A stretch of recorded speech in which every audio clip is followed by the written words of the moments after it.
So we're on DAF Lamed Tes, and we're beginning the new Perek Revi'i.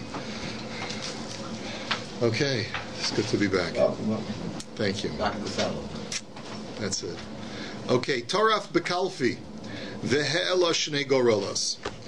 The Kohen Gadol has this box that you learned about in a couple Mishnayos ago, and in this box he's got two little pieces of like balsa wood that are used like cards, and on the two cards one is written Ladoshem and in the full name, and the other one is written La Azazel, and he had to mix them up. He had to sort of scramble them in the box. That's what Taraf means. And then Vehela Shnei Gorelos, and then he pulled out the two lots. Echad Kasav Alav Lashem, Ve'echad Kasav La Azazel. One had written on it for Hashem, the other one had written on it for Azazel. And as we'll see, he put two hands in at the same time. He put his right hand and his left hand into the box, pulls out the two lots. He's got one in his right hand and one in his left hand.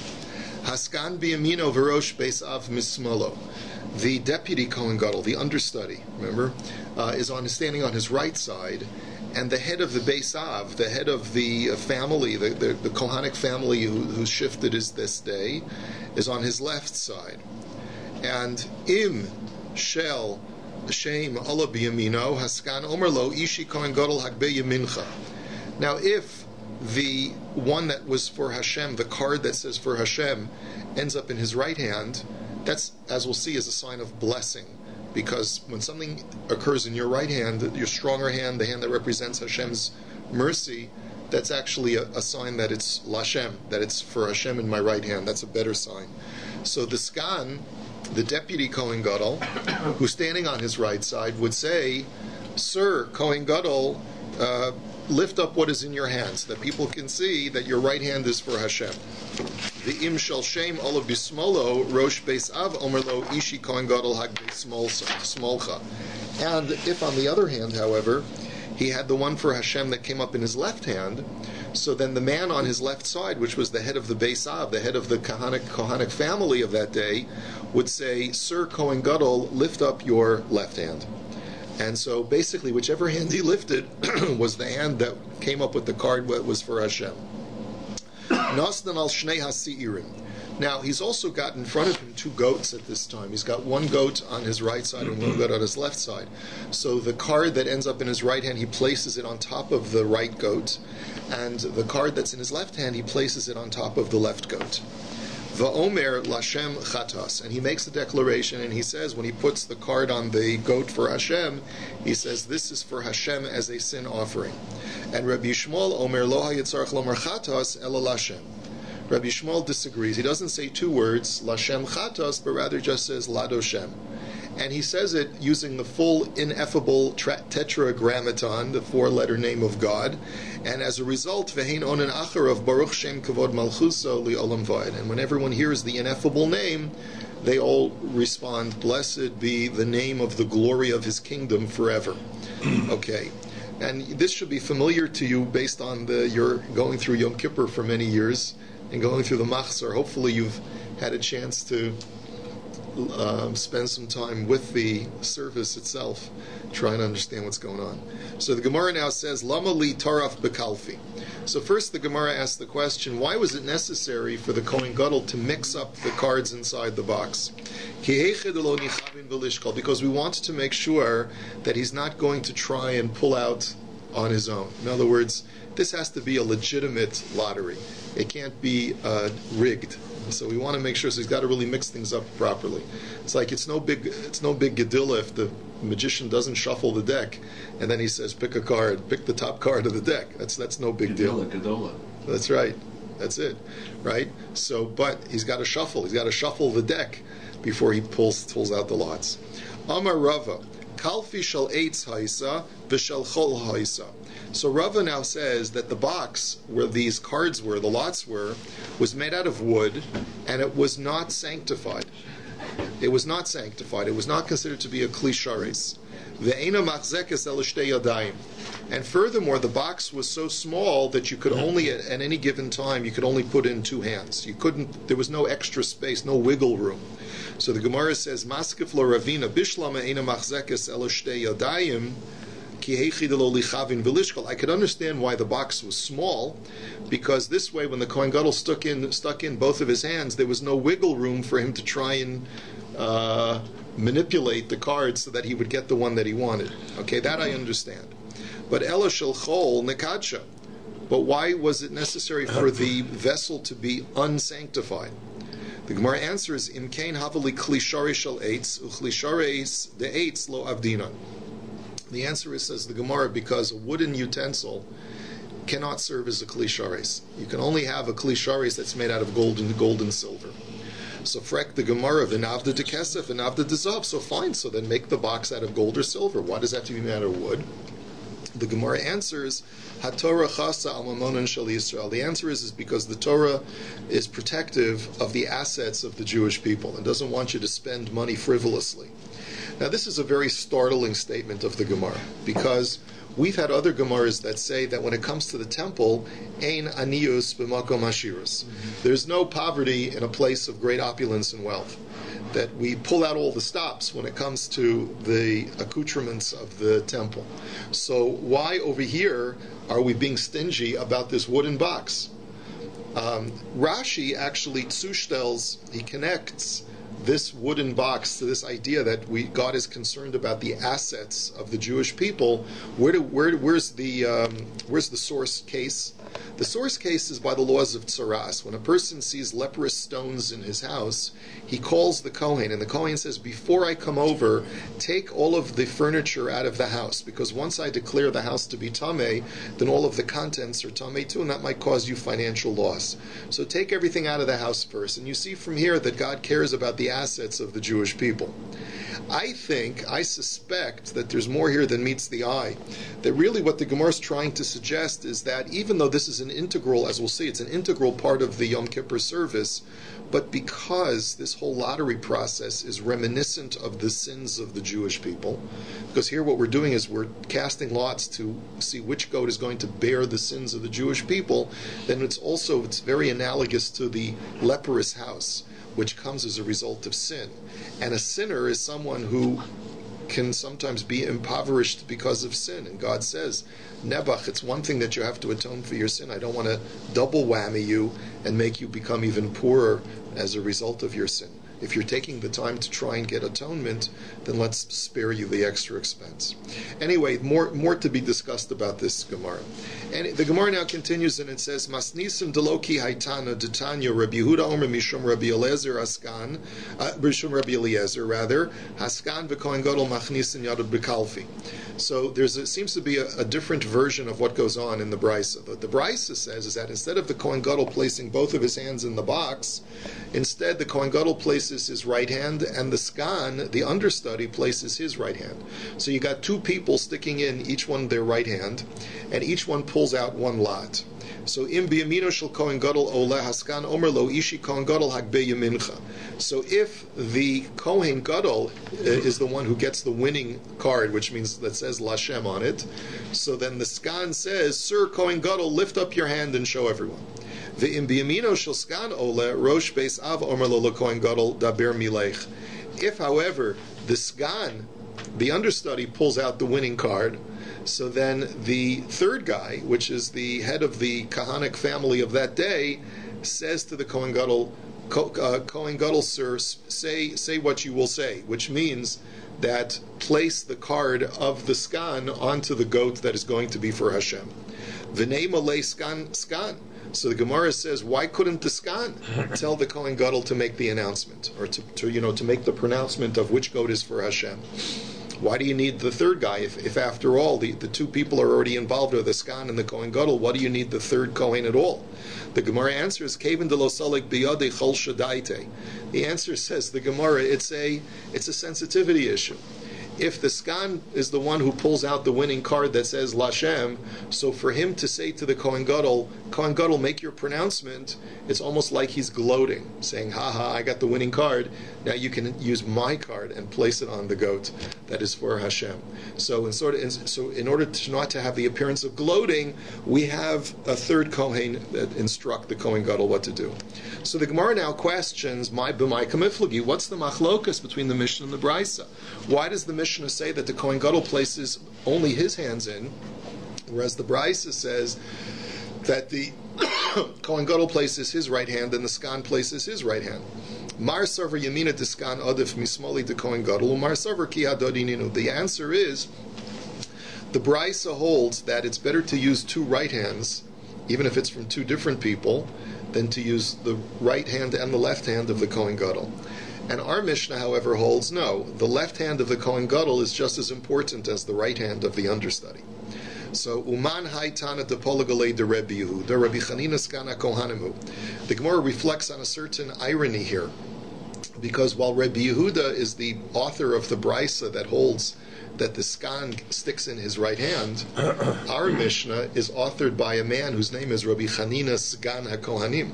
He himself was an understudy Kohen Gadol, and he's the one who says that the skan does not stick his hand in, but rather the Kohen Gadol sticks both of his hands. You see the irony. Even though he himself was a skan, he himself was an understudy, he removes the privilege from the skan Kohen Gadol. So isn't it a matter of fact what they actually did? Yes, it's a machlokas as to what the proper protocol is. If he was a skan, then he remembers how it was done. Well, he must have testified that this is the way he saw it being done, but perhaps there was another Masorah, there was another Eidus, and maybe one year they did it one way, and another year they did it another way. The Tanya Rabbi Chanina Skan HaKohanim Oimer Lama Skan Miyamin Shim Irabo Psul Bekohen Gadol Nichna Skan Umeshamish Tachlav. And as Rabbi Chanina was known to say, that the sole purpose of a skan is to act as an understudy to replace the Kohen Gadol should he become unavailable. And therefore, what you see from Rabbi Chanina is that there was no active role that the skan Kohen Gadol played when the Kohen Gadol himself was in active duty. And this shows that he holds that the skan does not place his right hand in, because he plays, according to Rabbi Chanina, the skan plays no role whatsoever. Hey, Benny, how are you? It's good to see you. You missed the storm. I got a storm in Jerusalem, don't worry. Didn't miss anything. Okay. Tanu Rabbana. The Brisa now says, Arbaim Shana Shashime Shimon Hatzadik Hayagorel Ola Biyamin Mikan Va'elech Pamim Ola Biyamin Pamim Ola Bismol. The Gemara is now going to relate to us about the righteousness of Shimon Hatzadik. He was a Kohen Gadol for 40 years during the Second Temple era, and miracles happened because of his righteousness. For the entire 40 years, one miracle that happened was that every single year, the card that said for Hashem would always land in his right hand, which was a siman of bracha. It was a sign of blessing. So that statistically is almost impossible unless God is involved. All subsequent years, sometimes it would land in the Kohen Gadol's right hand, sometimes it would end in the Kohen Gadol's left hand. Also, we know that there was a scarlet thread that they tied on a rock at the top of the cliff where they pushed the goat off the cliff, right, for La Azazel. And we know that miraculously, if the Jewish people were virtuous, it would miraculously change from scarlet to white. So during the 40 years of Shimon HaTzadik, every single year it would change from scarlet to white. But in subsequent years after his demise, some years it turned white and some years it remained red.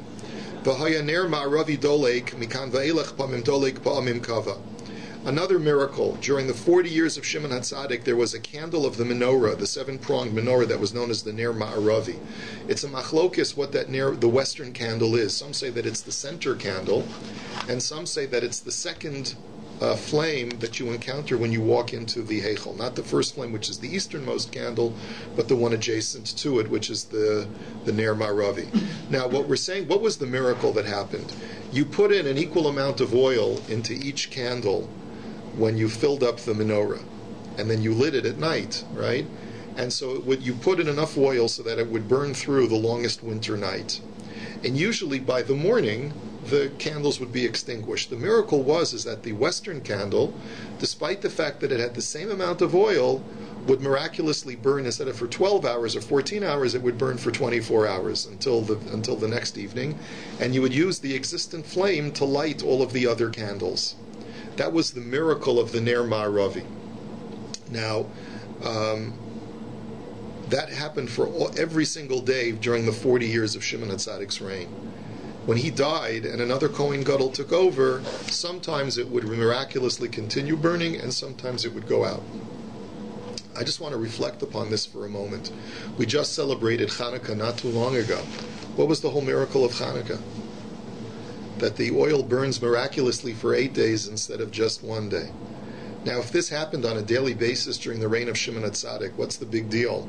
The miracle of Hanukkah, if this happened on a daily basis in the times of Shimon HaTzadik, that the oil burned miraculously. All 8 of them burned. Okay, so think about it. I'm saying we make such a big deal about the 8 candles of Hanukkah. Can I get a quick answer? No, I want you to think about it. I have a whole vort on Hanukkah about this. They didn't have enough oil, though. That was the point. Well, you got to follow the Gemara. What are we saying here? That's exactly what we're saying here. Even though there was the same amount of oil in all of the other candles, this one burned miraculously. Let's go weiter. V'haya eshel ma'arocha misgaber. Furthermore, another miracle that happened during the 40 years of Shimon HaTzadik is that the fire on top of the altar continuously burned throughout the day and never went out. And v'lo hayu kohanim tzrichim lahavi eitzim l'ma'arocha chutz mishnei gezirei eitzim k'dei lakayim mitzvahs eitzim. And it was only necessary at the end of the day. The fire was still in its high intensity, even though it burned through all of the wood that they brought in the morning, but it kept burning. And all the Kohanim had to do was to bring the requisite 2 small pieces of wood that are required by the Torah to place on the altar at the end of the day. Okay, that was the miracle. But mikan va'elach pamim miskaber pamim ein miskaber v'lo hayu kohanim nimnoim ilo havi eitzim l'maracha kol hayom kulo. All after Shimon HaTzadik, sometimes the fire would be burnt out by the end of the day, and sometimes it would not be burnt out. And also over the course of the day, the Kohanim kept having to replenish the firewood. So that was a sign that the miracle was gone. V'nishtalcha bracha ba'omer b'shtei alechem u'v'lechem haponim v'chol kohen shemagio kezayis eish ochlo v'savea v'eish ochlo u'mosir. Another miracle during those 40 years was that God sent a miraculous blessing in the grain products. The Korban HaOmer, which was the barley offering on the 16th of Nisan, the Shtei Alechem, the 2 loaves of bread on Shavuos, and the weekly showbread, all of which were consumed by the Kohanim. There was a special blessing in that each Kohen would take a kezayis, an olive size worth of bread, and it would be so nourishing, so filling, that some Kohanim would eat it and be totally filled, and some Kohanim couldn't even eat the whole kezayis, and they would be filled before they could even finish a kezayis. However, mikan va'elech nishtalcha me'era ba'omer b'shtei alechem u'v'lechem haponim. But after Shimon HaTzadik, the blessing left and a curse replaced it, and as a result, v'chol kohen magio kipul. And instead of each Kohen being able to get a kezayis, each Kohen now got the size of a bean. And which is smaller than a kezayis. Hatzanu and Moshchen es Yedein, the people who were modest Kohanim, said, you know what? There's not enough to go around. So they said, I'm moichel on the bread. And v'hagar geronim nolin va'ochlin. And the gluttonous Kohanim would say would be grubbers, and they would chaparine, and they would say, here, I'll take that. And umayse be'echad shanatal chelko v'chelek chavero. But there was once a story about one Kohen who was witnessed as taking his own portion and his fellow Kohen's portion, who was more humble and basically didn't protest. However, v'harikorin oso ben chamson ad yomoso. But they called him the gazlan, they called him the chaper, the grubber, until his dying day. Now, I just want to reflect on something for just a moment. All of the other examples that we saw were examples of supernatural phenomena occurring, which is a sign of the degraded spiritual level after the death of Shimon HaTzadik. Here I think we're seeing something a little bit different, which is the Bein Adam Lechavero also was degraded. Whereas before, every Kohen felt that there was enough to go around and we can share equally. Here, there's strife over who's going to get what portion. One guy's a grubber, the other guy's not a grubber, and then they call him a name. They call him a nickname until his dying day. So you see that there's this meanness there's this lack of civility that is creeping into even the Kohanic society within the temple, which is the precursor to the Churban. So, Amar Rabba bar Shila, Maikra, where do you see that the word Chamtzon means a gazlan, a thief? So, because it says in Tehillim, Elokai palteni miyad rasha mikaf me'avel v'chometz. O Lord, save me from the hands of the wicked, from a person who is perverse and is chometz, and is a grubber, is a thief. And Rava Amar Mehacha, Rava says you learn the word chometz or chamtzon from this pasuk. It says there's a pasuk in Yeshaya that says, Limdu heitev dirshu mishpat, learn well and seek out justice. Ishru chamotz shiftu yasom rivu almana, that give benefit to the chamotz, the person who is oppressed. Judge the orphan and fight for the widow. And so what you see from here is Ishru chamotz ve'al tasharu chometz. Enrich the person who is the oppressed, the victim of the thief, and do not enrich the person who himself is the thief. Tanu Rabbanan, Osa Shana Shemeis Ba Shimon Hatzadik, Amar Lahem B'Shana Zu Hu Meis. So the Brisa now says something else about Shimon Hatzadik. He said the year that he was going to die, he said, you know what, Chevra, I'm going to die this year. So Amru Lo Minayin Ata Yodeya. They said to him, how do you know you're going to die this year? Amar lahem b'chol yom ha'kippurim hayam izdamen lizakin echad lavush levanim ve'atuf levanim nichnas imi v'yatza imi. He says, all other past Yom Kippurs, I saw the image of an old man who was wearing all white, and he would walk in with me to the Holy of Holies and leave and escort me out of the Holy of Holies. Now Shimon HaTzadik knew that no one else is allowed to accompany the Kohen Gadol when he goes into the Kodesh HaKadoshim, so he obviously knew that this was some kind of malach or representation of Hashem. However, v'hayom nizdamen lizakin echad lavush shechorim va'otuv shechorim nichnas imi v'lo yatza imi. But today, the old man was wearing black, and he only came into the Holy of Holies but did not leave with me. So I know that this is a sign that this is my last time I'm going in. So achar haregel chala shiva yamim v'meis v'nimneu echav hakohanim milavarich b'shem. And so it was that after Sukkot was over, he got sick for 7 days and then he passed away. And it was from that point onwards that the Kohanim stopped using the ineffable name of Hashem during Birkas Kohanim, during their duchening in the temple, because like Rashi says, they felt that they were inadequate. They felt that now that Shimon HaTzadik is dead, we are not worthy anymore of invoking God's ineffable name. Tanu Rabbanan, Arboim Shana Kodem Churban Habayis Lohaya Gorel Ola Biyamin Velohaya Lashon Shel Zaris Malbin Velohaya Ner Ma'aravi Dolek.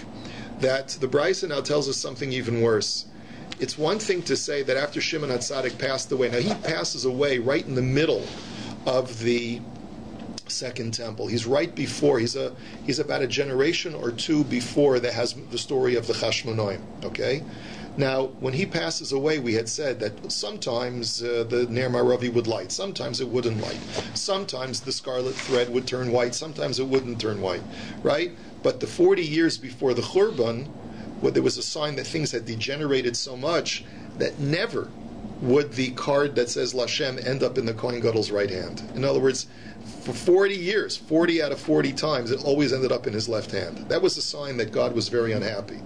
And for all 40 years, the Ner Ma'aravi would never stay lit. And for all 40 years, the scarlet thread remains scarlet. And furthermore, the doors of the Heichal miraculously opened on their own as a sign of inviting the enemy. Please come in. You're welcome to come in and wreak your havoc. Ad Shegor Bahen Rabbi Yochanan ben Zakkai. Rabbi Yochanan ben Zakkai rebuked the doors to make them stop. Amar lo heichal heichal mipnei ma'atam mabis atzmecha. So he said to the temple, he says, heichal heichal, temple, temple, why are you frightening yourself? Why are you demonstrating this act of destruction? Yodea ani b'cha shesovcha asid licharv. I already know that you're eventually going to be destroyed. You don't have to spell it out for all of us. Uchvar nisnavi alecha Zechariah ben Ido. And already Zechariah the prophet has already prophesied about you that you're going to be destroyed, because it says Pasach Lebanon de lasecha v'tochal eish ba'arazecha, that it says that the doors of the Lebanon shall open its doors, or dila soyich, or dila secha, right? V'socha leish barazecha, and then let a fire consume your cedar. So you see, we know already that you're going to be destroyed. You don't have to flagrantly flaunt it. Amar Rabbi Yitzchak ben Tavloi, Lama Nikra Shemo Levanon, Shemal ben Avonosein Shel Yisrael. Rabbi Yitzchak says, why is the temple called the Levanon? So he says it comes from the word Levan, which means white, because it whitens the sins of the Jewish people. Amar Rav Zutra bar Tuvia, Lama Nikra Shemo Ya'ar. Why is it called the forest? Dichsiv Beis Ya'ar HaLevanon, as King Solomon called his new temple, the house of the forest of the Levanon. So Lamar Lecha Ma Ya'ar Milav Leiv, Af Beis HaMikdash Milalev, to tell you that just like a forest sprouts forth growths, so too did the temple. And what do we mean by this? Damar Rav Hoshia b'Shosha b'Ana Shlomo Beis HaMikdash Natabo Kol Minei Megadim Shel Zahav. That when King Solomon built his temple, we learned this before in DAF Chaf Aleph, he had like these golden miraculous seeds, and he planted them into the temple, and they sprouted forth all different kinds of trees or plants made out of gold. These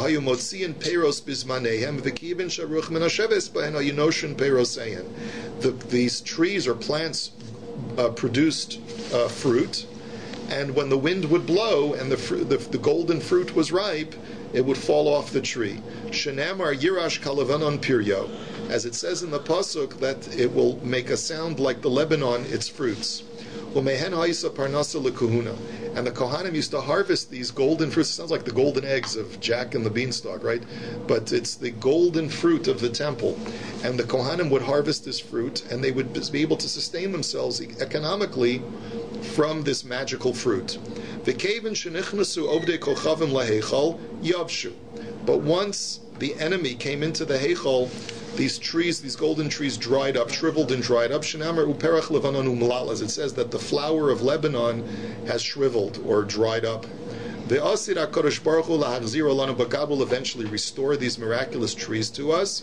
Shenamar paruach tifrach v'sagel avgilas v'ranein kavod halevanon nasan la, as the pasuk in Yeshaya says that it shall surely grow again and shall rejoice.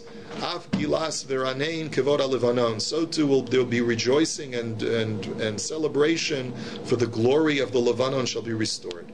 Let's go weiter. Nastan al shnei hasi'irim. The Kohen Gadol placed the cards, the lots, on each one of the goats. Tana Rabbanon Eser Pamim Masker Kohen Gadol Es Hashem Bo Bayom. The Kohen Gadol would mention God's ineffable name 10 times on Yom Kippur. Gimel Bevidor Rishon Ushlosha Bevidor Sheni Ushlosha Besira Mishtaleach Ve'echad Begoralos. 3 times he mentioned God's name when he made his first confessional of Ana Hashem. Right, he mentioned God's name 3 times. Which name? We're talking about the Tetragrammaton. The Not 4. The big long one. No, we're talking about the 4. The one we don't say. The Yud K Vav K, right? Okay, so he would say it 3 times when he said his personal confessional. He said it another 3 times when he said the confessional over the bull for his family and for the Kohanim, and then another 3 times when he said the confessional over the goat that was being sent to Azazel, and then the 10th time, which is really actually the first time, was when he would take the lots and he would say Ladoshem, and he said it in the ineffable name. So Uchavar Omar Hashem Benishma Kolo Biyaricho, and when he would utter the ineffable name, the sound of the name would travel all the way to Yericho, to Jericho. Omar Rabba Bar Barchanim Yerushalayim Lericho Asara Parsaos, that it was 10 parses, which is a huge long distance. Vesir Delasos Hahechal Nishma Bishmona Techume Shabbos, and furthermore, the creaking of the doors of the Heichal that would open was audible for 8 techumen, for 2,000 amos times 8. It traveled. That's how far it traveled. And from Tosfos, that seems to say that that's less than the 10 parses to Yericho. So Tosfos asks from another Gemara, which says that even in Yericho you could hear the doors. So he answers that in Yericho you could hear a sound, but it was just an echo. But if you were at a shorter distance, you could actually hear the creaking of the doors and recognize that it was a door creaking. That furthermore, the goats that were in Jericho, the fragrance of the incense from the temple wafted all the way to Jericho. to the point where the goats in Jericho sneezed from the smell of the Ketoris. Nashim shebi Yericho enon srichos lihispasim Yericho Ketoris. Women who were living in Yericho did not need to adorn themselves with perfume because the air was filled with such a fragrance. And Kala shebi Yerushalayim enon srichos lihiskashet merech Ketoris. And not only that, but a Kala, a bride who has an obligation to put on perfume, did not need to, because the air was so pungent in Jerusalem itself that even someone obligated to put on perfume, her perfume would be overshadowed by the smell of the Ketoris anyway, so it was all superfluous. There's no problem for Leftinus to the Ketoris. It says his daughter-in-laws, they had to make a... You're right, they snai. didn't. Right. They wouldn't wear anything. Right, so maybe that's even when they traveled outside Yerushalayim. It's also interesting because Tosfos also asked the question, what about the halacha that you're not allowed to benefit from the Ketoris, get any personal benefit? The answer is that as long as it's not your kavana, if you happen to be living in Yerushalayim, All right, now Amar Rabbi Elazar ben Dulgoy, Izim hayula'aba bahari michmar v'hayu misateshos merach HaKadoros. He testifies that my father had goats in the mountains of Michmar, which is also at some distance from Yerushalayim, and they too used to sneeze from the smell of the Ketoris. Amar Rabbi Chia bar Abin, Amar Rabbi Yoshua ben Karcha, Sach li zaken echad, an old man told me that Pam echas halachti l'Shilo, v'heirachti reach Ketoris mi bein kosleha. I once went to the city of Shiloh, where the Mishkan, the pre-temple Mishkan, stood for 369 years. And the fragrance of Ketoris had permeated the walls of the ruins of the city of Shiloh, so I stuck my nose up against the wall and I could still smell the Ketoris. Now, I was just in the city of Shiloh. I took a tour of the excavated ruins of the Mishkan that had been standing there. I didn't smell any recently Ketoris. found this, no? Yeah, recently, yeah. That's a recent find. But it was fascinating to be there. Amar Rabbi Yanai. See, that's what you would have seen if you would have come on the mission. Next year, Mirza Shem. Amar Rabbi Yanai. Aliyas gorel mitoch kalfei me'akeves hanacha ein makaz. Now we have a halachic discussion between a machlokas between Rabbi Yanai and Rabbi Yochanan. Rabbi Yanai says that the pulling out of the lots out of the box is absolutely necessary, to the point where if you don't pull the lots out of the box, the avoda is not kosher.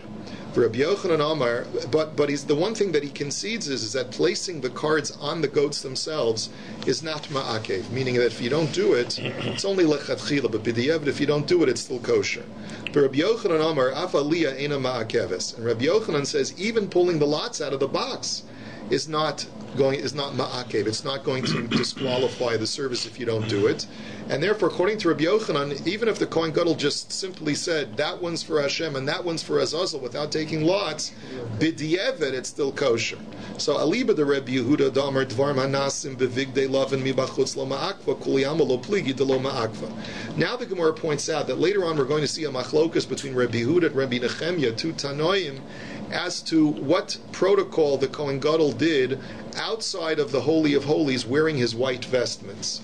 According to Rabbi Yehuda, anything that needed to be done in his white vestments outside the Holy of Holies was not an avoda that was ma'akev, was not absolutely necessary, such that if it was done incorrectly, the avoda on Yom Kippur was still kosher. So since the pulling of lots was done in his white vestments, according to Rabbi Yehuda, anything that he did in his white vestments was not ma'akev. And therefore both Rabbi Yanai and Rabbi Yochanan would hold that according to Rabbi Yehuda, the pulling of lots is not ma'akev. It's not absolutely necessary. Ki pligi aliba de Rabbi Nechemya. They argue therefore only according to Rabbi Nechemya, who says that the protocols that he did in his white vestments was ma'akev. So therefore, mandomer ma'akva ka Rabbi Nechemya, mandomer lo ma'akva, hani mili avoda, but hagrola love avoda. So according to Rabbi Nechemya, this is where we have the machlokas Rabbi Yanai and Rabbi Yochanan. Rabbi Yanai says, look, pulling of lots was done with the white vestments, and according to Rabbi Nechemya, if whatever's done with the white vestments is ma'akev, and therefore the pulling of lots is also ma'akev. But Rabbi Yochanan disagrees, and he says, no, avoda is ma'akev, but pulling out of lots is not sacrificial, is not part of the sacrificial protocol, and therefore, even though Rabbi Nechemya says that the avoda that he did is ma'akev, this is not called avoda. Ika da Amri, others say that just the opposite, that aliba de Rabbi Nechemya darme ma'akva kuliyama lo pligi de ma'akva. Just the opposite. According to Rabbi Nechemya, everyone, both Rabbi Yanai and Rabbi Yochanan, agree that the pulling of lots is ma'akev. Ki pligi aliba de Rabbi Yehuda. The machlokus is, however, according to Rabbi Yehuda, who says that the avoda done in the white vestments is not ma'akev. This is where you have a machlokus between Rabbi Yana and Rabbi Yochanan about the hagrala, about the taking of lots. Man domer lo ma'akvek Rabbi Yehuda. According to Rabbi Yochanan, it works out very well that Rabbi he says, look, this is part of it, the avoda done with the white vestments, and according to Rabbi Yehuda, none of it is ma'akev. Uman domer ma'akva shani hacha the tana beikra asher ola trezimi. But Rabbi Yanai says no, that even Rabbi Yehuda would agree that the pulling of lots is ma'akev. Why? For the very simple reason that the Torah says twice that the goat that is for Hashem was allotted through the lottery. And the fact that the Torah mentions that twice is indicative of the fact that the lottery itself is ma'akev, even according to Rabbi Yehuda. So now the Gemara says meisvei. Now let's bring a brayso that's going to challenge what we just said. Mitzvah lahagril v'im lo higril kosher. The brayso says that it's a mitzvah lechatchila to take a lottery, but b'di'evet, if you didn't do a lottery, it's still kosher. If the Kohen Gadol just said this one for Hashem and this one for Azazel, it would still be kosher. So bishlam alhach lishna de amarta liba de Rabbi Yehuda kol yamalo pligi de lo ma'akva hamani Rabbi Yehuda. So according to the version that we just suggested, that according to Rabbi Yehuda, both Rabbi Yanai and Rabbi Yochanan agree that it's not ma'akev, that the taking of lots is not ma'akev, so then we would explain that this brisa goes according to Rabbi Yehuda. And everything is copacetic, both according to Rabbi Yanai and Rabbi Yochanan, because their machlokus is according to Rabbi Menachem, not according to Rabbi Yehuda. Elalahach lishna de amart pligi. But if you're going to say that they're arguing within Rabbi Yehuda, right, that even though Rabbi Yehuda says normally the avoda is not ma'akev in the white vestments, but according to Rabbi Yanai, even Rabbi Yehuda would agree that the taking of lots is ma'akev. So bishlam alaman damer lo ma'akva hamani Rabbi Yehuda. So this price only makes sense according to Rabbi Yochanan, who says that the taking of lots according to Rabbi Yehuda is not ma'akev. Elalaman damer ma'akva hamani. But according to Rabbi Yanai, who says that even Rabbi Yehuda agrees that the taking of lots is ma'akev, who does this brisa go according to? It doesn't go according to either Rabbi Menachem or Rabbi Yehuda, so it's a kasha on Rabbi Yanai. So the Gemara answers, Tani mitzvah lahaniach. So that the Rabbi Yanai will tell you that the correct version, or the correct verbiage of this brisa is not talking at all about taking lots, but rather talking about placing the card down on top of the goat. That's what the brisa is talking about. And as we've just identified, everyone agrees that placing the card down on the goat is not ma'akev. Even Rabbi Yanai agrees to that. So therefore, when the brisa says that it's only lechatchila, but b'di'evet it's not ma'akev, he's referring to placing the card on the goat and not talking about the actual taking of the lot, which according to Rabbi Yanai is ma'akev b'di'evet. If you don't do it, it's not kosher. And you have a wonderful day.